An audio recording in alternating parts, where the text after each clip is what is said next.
Bonsoir à tous, c'est Foot Vision. Après avoir fait Nice en Europa League, on va parler du cas de Lille et le tirage au sort assez clément qui, pour moi, Lille n'aura aucun problème à passer en huitième de finale. On va se rappeler des résultats de Lille l'année dernière en championnat Ligue des Champions. En championnat, ils ont fini 5e, juste derrière Lille, sur la différence des buts, oui. On a vu ce que ça a amené avec Nice. Ah bah désolé, si l'émission Kimiko, vous allez prendre cette année. Je vous l'ai dit, c'est comme Monaco ou l'OM. Ça, vous allez entendre parler du pays. Mais Lille a fini 5e l'année dernière. Ils sont en phase de groupe. Au moins, ils n'ont pas passé 4 matchs de plus en Ligue des Champions.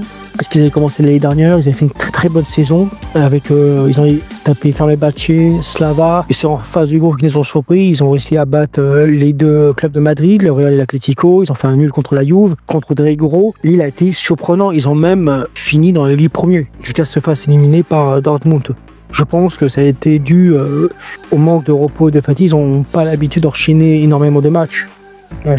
Et aussi, à cette période entre septembre et janvier, Lille a enchaîné à peu près 21 matchs sans défaite, toutes compétitions confondues.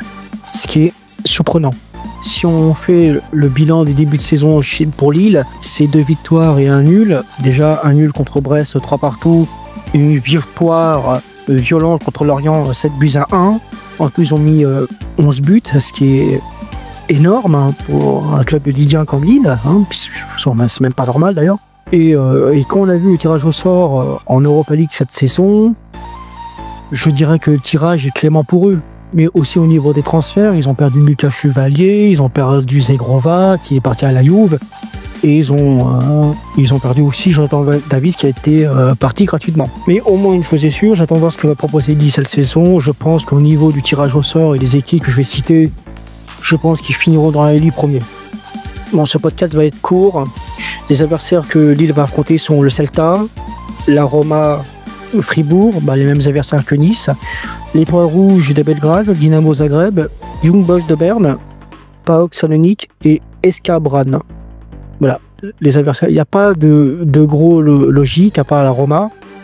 Je pense que le reste, Lille peut s'en sortir vraiment. Pour le Celta, la Roma et Fribourg, on avait déjà expliqué ça pour Nice. Il n'y a pas grand chose à y discuter là-dessus. Je pense que sur les 3 matchs, je les vois bien faire 2 victoires et un nul contre la Roma.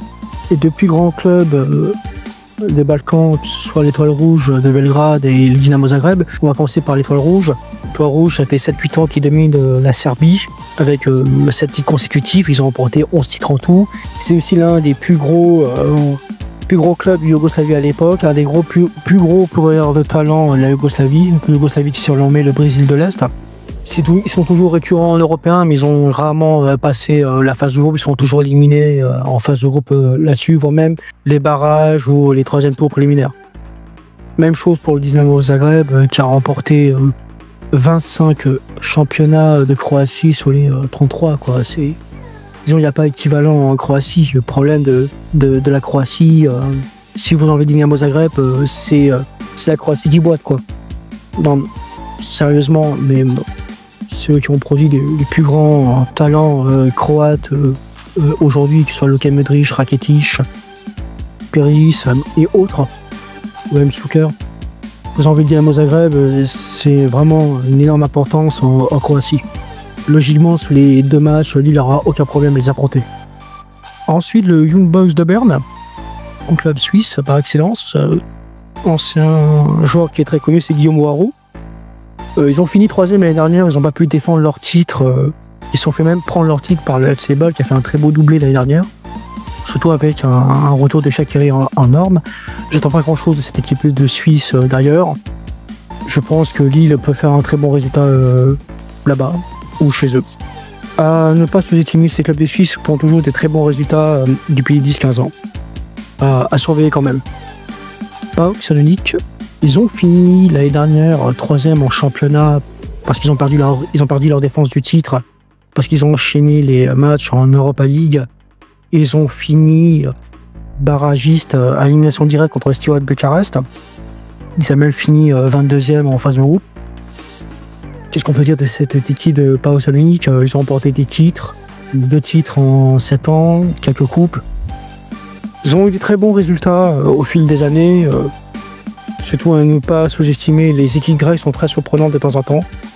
Je pense que Lille doit prendre très au sérieux cette équipe de Paolo Salonique. Même si je pense que Lille a l'avantage, mais il faut faire attention quand même. SK Brann, alors SK Brann, pour ceux qui ne connaissent pas, c'est un club en Norvège qui a été vice-champion 2 fois en 2023 et 2024. Et là, cette saison, ils sont toujours vice-champions en 2025, sachant que le championnat de Norvège n'est pas terminé. Il commence en mars et se finit en décembre. Ils ont fini deuxième devant des grands noms comme Rosenborg et Molde. Pour ceux qui ne connaissent pas, Rosenborg et Molde sont les deux clubs les plus titrés de la Norvège. Et que depuis 7 ans, depuis 5 décennies 2020, c'est Bodo Glimt et SK Brann qui commencent à changer le paysage de la Norvège. Les résultats que je connais, c'est qu'ils ont fait 2 fois vice-champion en 2023 et 2024, je me répète, mais aussi ils ont remporté la Coupe de la Norvège en 2023. C'est un petit club qui commence à monter en puissance depuis quelques années. À ne pas sous-estimer, ils sont là pour faire une bonne impression et à chaque fois quand vous participez à une première compétition européenne, vous faites bonne impression déjà au niveau des autres clubs, mais aussi pour acheter vos joueurs et les vendre après pour vous maintenir en compétition en Norvège. Si on veut être positif et pragmatique en même temps, Lille peut se qualifier directement pour l'élu premier. Ils n'ont aucune difficulté, maximum ils peuvent faire au moins 7 victoires et un nul, ou même 6 victoires ou 2 nuls. Tout est possible, mais il faut que Lille joue sérieusement ces compétitions. Moi j'ai confiance en notre ami Pep Genesio, comme d'habitude. Pep Genesio, très bon entraîneur de Ligue 1. Voilà. Ce sera tout pour Lille, merci de m'avoir écouté. On se voit pour notre dernier cas pour Lyon, j'aurais pas grand chose à dire là-dessus, je pense que Lyon n'aura aucun problème, mais je donnerai mon avis quand même. Abonnez-vous, partagez, commentez, si vous avez des avis, ça m'intéresse. On se voit à la prochaine, et au revoir.